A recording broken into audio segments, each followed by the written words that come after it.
If it's like YouTube, welcome back to another episode of Dead Man's Chest. Okay, quick reef report.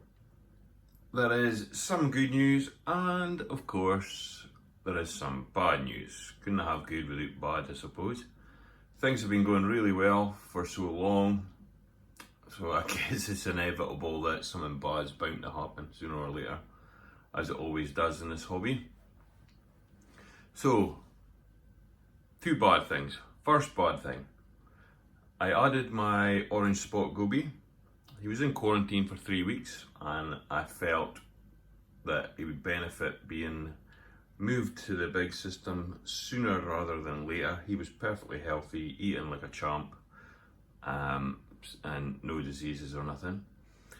So I put him in, and as you probably, well, you maybe don't know, but I never use the lid on the aquarium. I haven't used the mesh lid for over a year and a half. All the fish in the tank are settled in and I've never had any jumpers, so I never use it.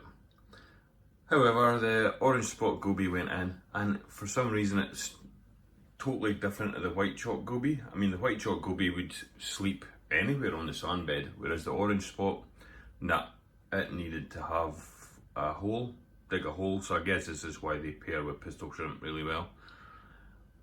So watching TV one night and then heard a plop, and sure enough he jumped out the tank. Quickly raced over, managed to pick him up and rescue him, get him back into the tank. I thought it was a one-off. A couple hours later, plop, jumped out again. I was like, oh, for flip's sake. Picked him up again, put him back in. This time I went and I got the mesh lid, put the mesh lid on. It was about 1 o'clock in the morning, watching a movie.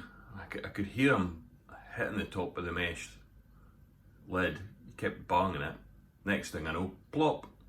I was like, for the love of God. I looked, he'd hit the auto top off reservoir box and then ended up falling behind the tank. There was no way on earth I can move a tank to rescue him, so I was pretty sure that he was curtains, he was dead. So I was teeting through the crack and see if I could see him, and I could just barely see a fin sticking up behind the sump, so he'd actually fallen right behind the sump. So quickly got into the sump and pulled the sump towards me as much as I could, managed to squeeze my hand in, and I managed to rescue him yet again. However, this did take a wee while, and he was out the water for a good bit. Got him back into the tank and he settled in, but I had to leave the living room light on all night because for whatever reason, as soon as it got dark, he was just spooked and just started jumping up and down at the water surface. And it kept going near the Nero 5s and almost getting shredded, so I had to turn them off at night. And it was just crazy. Like, I then added the GSP island because I figured maybe he was just panicking all the time because there was nowhere to hide. Because I've only got the one rock that actually touches the sand bed. The rest of the rocks all stems off of that one base rock, okay?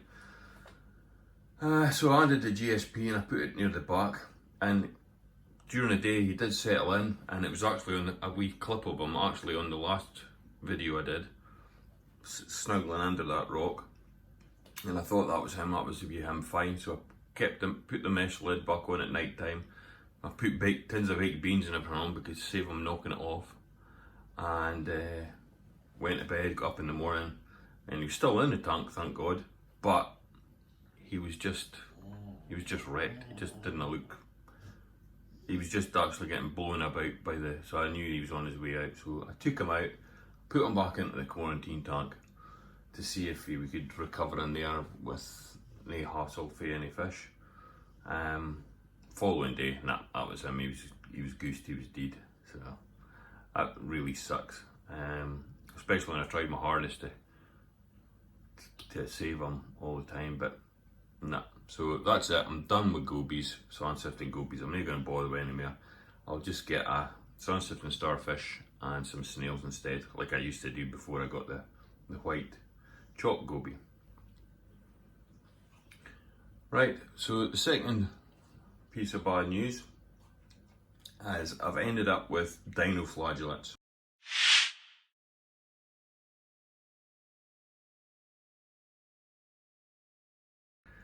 Started in the sump, and why did I get dinoflagellates? Well, it's my own fault really, and I never test the water really. Really lazy at testing.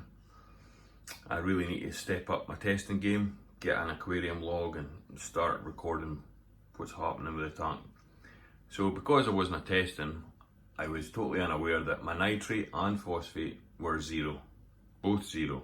And I'm only guessing that they've been zero for a very long time, and this has allowed the dinoflagellates to kind of take over. So what I've done is I removed the deep sand bed, because obviously that would be help lowering the nitrates, and I'm wanting nitrates in the system now. So I removed the deep sand bed, and the previous video you'll have noticed there was a wee refugium in the first stage. So what I've done was I removed the deep sand bed, moved the skimmer for the first section into the second section along with the UV, and I've made the first section my refugium. Added some Cheeto into there and got two new lights. One is an American wave type light and the other one's a tons refugium light. So hopefully they'll grow the algae really well. That was my thinking. I also decided to not run any filter socks. And in hindsight, maybe this wasn't such a good idea, because the dinos that's accumulating in the sump have now been just in a continuous loop going through the system, and the display is starting to be affected. Oh, excuse Diesel, he's busy giving himself a shake. So I'll show you the sump just now, and I've put the refugium lights on just to show you, but I'm actually going to have them switched off and new on, just so that the dinos can die off. And I'm going to add Brightwell Microbacter 7 bacteria. So I'm going to be adding that for the next 7 days, and hopefully we can get this tank back in balance. I'm going to increase the feeding to hopefully get a register some phosphates and nitrates, get those levels up. I'm not going to do any water changes, and I'm going to stop dosing Acro Power. I usually dose this a few times a week, but I'm going to stop this. Right, so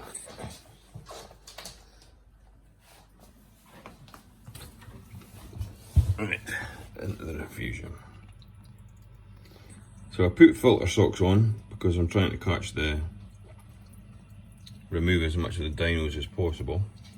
And as you can see, this thing's flooded up, completely full already. So I need to go and change that. Cheeto, it's floating due to all the dinoflagellates on it. And this whole thing, and I mean this was worse than this because I have had the lights off. So some of it has kind of died back a bit, and it was all really long and stringy, snotty looking stuff.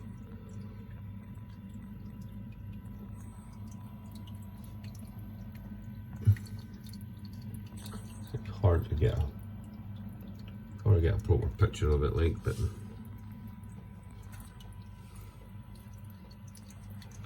yeah.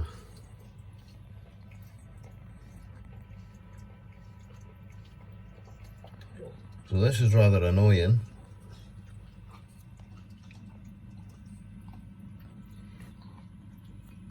I kind of thought it was like going to be like cyanobacteria or something, but no. Once I seen it up in the main display, it's definitely more snotty looking, and I've already been blasting the sand bed with turkey baster. I don't know if you can.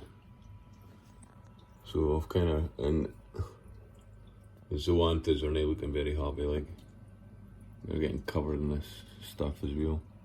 I don't know if you can actually see this on the sand bed.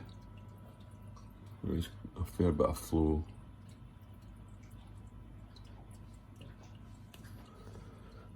And obviously it's on a few corals, so, and on the pumps as well.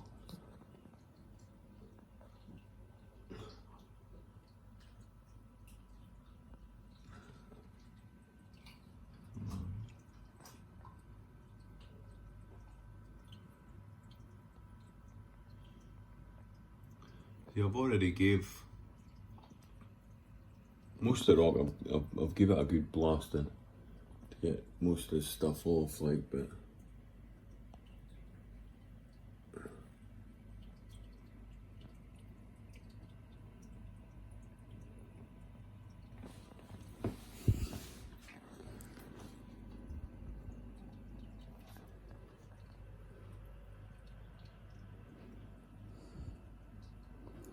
yeah, I'm looking to see if I can find a bad spot, but I've not long blasted it all, so it's kind of hard to see, but I don't know if I can see the strawberry shortcake, there's a bit there.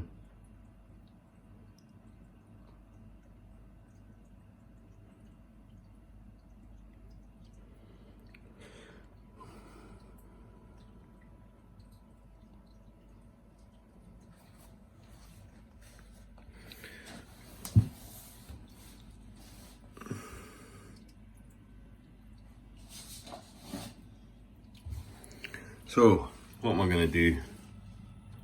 Well, my plan is, so far anyway, I've stopped doing water changes. I've got the protein skimmer switched off, the UV switched off, just because I've added the Microbacter 7. I'm leaving that off for about 4 to 5 hours, maybe 6 hours, and then I'll switch those back on. So I'm going to add that every day to hopefully get the bacteria balance back, increase the feed and get some nutrients in the system. And basically I'm just going to wait it out and see what happens. As a very last resort, and I mean when it is my last resort, I'll use, or I might try DinoX. I don't really want to use that. I'm not keen on using chemicals in the reef, like, but if it's going to save it, I'll do it, because I really don't want to have to restart the system. And I know that some people have ended up restarting their whole system due to this stuff.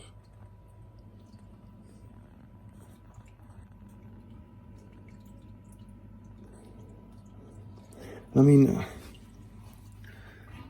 it's like part of me thinks it's not. It looks like cyano, but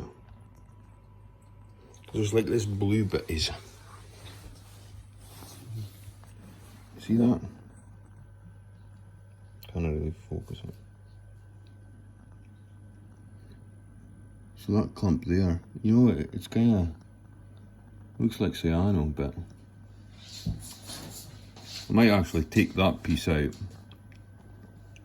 and test it in some hydrogen peroxide and see what it is. But the fact that it's like long and stringy, and it normally has bubbles, there's usually bubbles on it when the lights have been on long enough. And the lights have no long come on actually. I'll see if I can see the back glass. Yeah, there is like some small bubbles appearing there.